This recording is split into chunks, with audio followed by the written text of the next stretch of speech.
रहमतुल्लाहि बरकातहू। हमारा बाब नंबर 1 चल रहा है फसली पैदावार और इंतजाम, क्रॉप प्रोडक्शन एंड मैनेजमेंट। ठीक है, हमने उसमें बहुत सारी चीज़ें पढ़े थे, मराहिल पढ़े थे। हमारा चला था खाद एंड फर्टिलाइज़र, मैं आपको पहले भी समझा चुकी हूँ।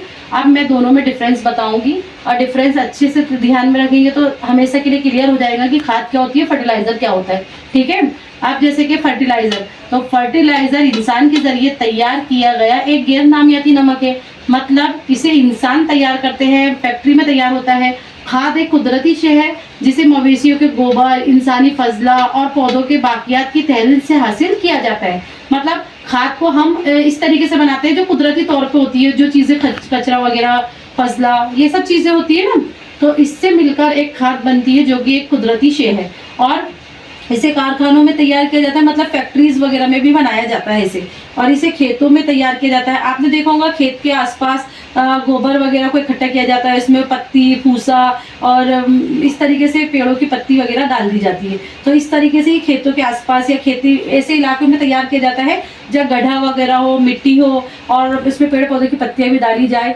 इसे इस तरीके से तैयार किया जाता है ना। ये मिट्टी को हुमस की फराहमी नहीं कर पाते। अब जैसे जनरली जो बात है, केमिकल को आप कायमे में डालोगे तो वो क्या तुराब दे सकेगा मिट्टी को, या हुमस कर सकेगा, नमी दे सकेगा? नहीं।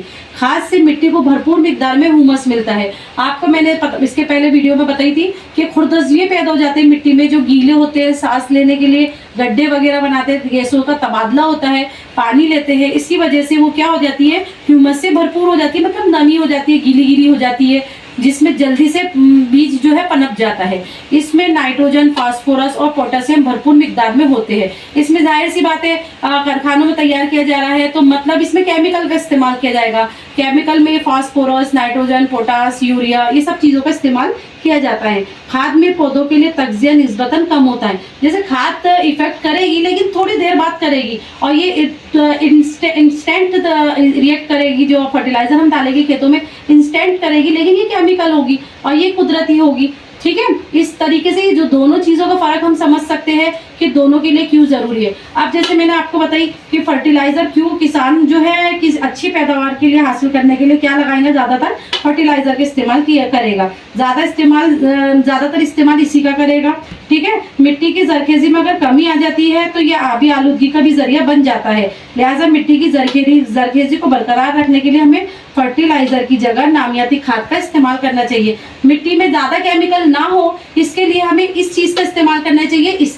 इसके मुकाबले में इसे को स्किप करना चाहिए और इसका ज़्यादा इस्तेमाल करना चाहिए, ताकि मिट्टी जो है उसकी जरखेजी को बनाए रखे।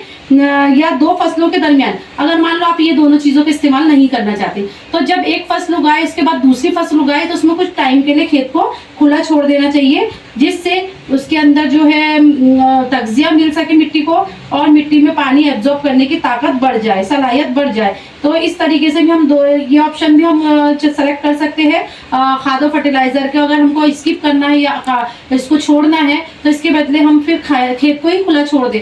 कितने दो एक महीने के लिए खेत को ही खुला छोड़ दे। कोई एक फसल उगाने के बाद दूसरी फसल ना उगाए, उसमें थोड़े टाइम के लिए खेत को खुला छोड़ दे। मिट्टी में मगजियात को फराहम करने का तरीका फसली गर्दिश, यानी अगर आप चाहते हैं कि मिट्टी में अच्छी तरीके से जरखेजी बढ़ जाए तो उसको फसली गर्दिश मतलब क्रॉप रोटेशन कहते हैं। एक के बाद एक वही फसल ना उगाए बल्कि अलग अलग फसल उगाए। अभी गेहूं की उगा लिए, इसके कुछ दिन बाद दूसरी फसल उगाए, इस तरीके से कि ऐसा नहीं हो कि गेहूं के बाद गेहूं की ही फसल उगा रहे। इससे अच्छी तरीके से जो अर्निंग होगी वो नहीं हो पाएगी, अच्छी तरीके से पैदावार नहीं होगी, अच्छी तरीके से किसानों का कोई फायदा नहीं होता है। ठीक है, और इसके अलावा भी बहुत सारी चीज़ें हैं जो मैं आपको बताना चाह रही थी कि मिट्टी में इस तरीके से हम क्या करते हैं, मिट्टी में राइजोबियम नाम का एक बैक्टीरिया होता है जो कि फलीदार पौधों की जड़ों में गांठों में पाए जाते हैं। ये जो फिजा की नाइट्रोजन होती है, जैसे अब इसमें नाइट्रोजन है, और ये ऑटोमेटिक क्या करता है, यहाँ पर अगर राइबोसोम इस खाद में रहता है तो राइजोबियम मिट्टी की में फलीदार पौधों की गांठों में आ जाता है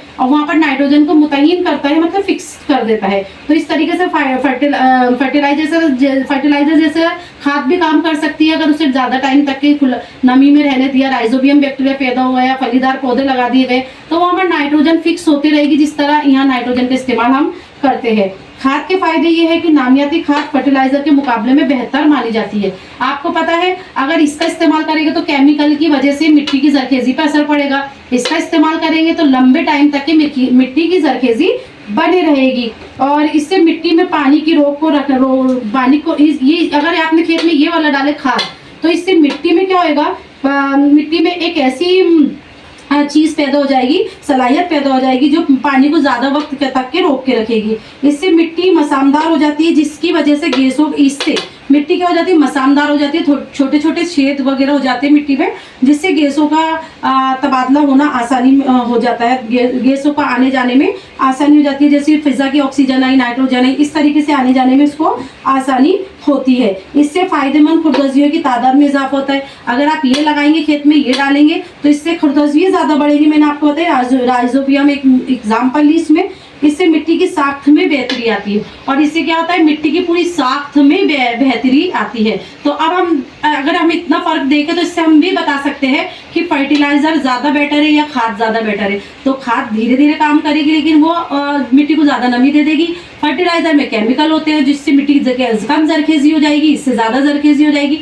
इतने से 2-3 फर्क अगर हमने याद कर लिया तो हमें याद हो जाता है कि फर्टिलाइजर क्या है और खाद क्या है। ठीक है, तो अब हमारा ये वाला टॉपिक मैंने पूरा क्लियर कर दी हूँ। अब हम आगे पढ़ेंगे अगले वीडियो में सिंचाई। अब पानी किस तरीके से देते हैं, तो पानी भी हम 2-3 तरीके से देते हैं, पुराने तरीके से, नए तरीके से। तो वो मैं सिंचाई वाले वीडियो में आपको बता दूंगी। ठीक है, समझ में आ गया होगा तो मुझे कमेंट करके जरूर बताएं।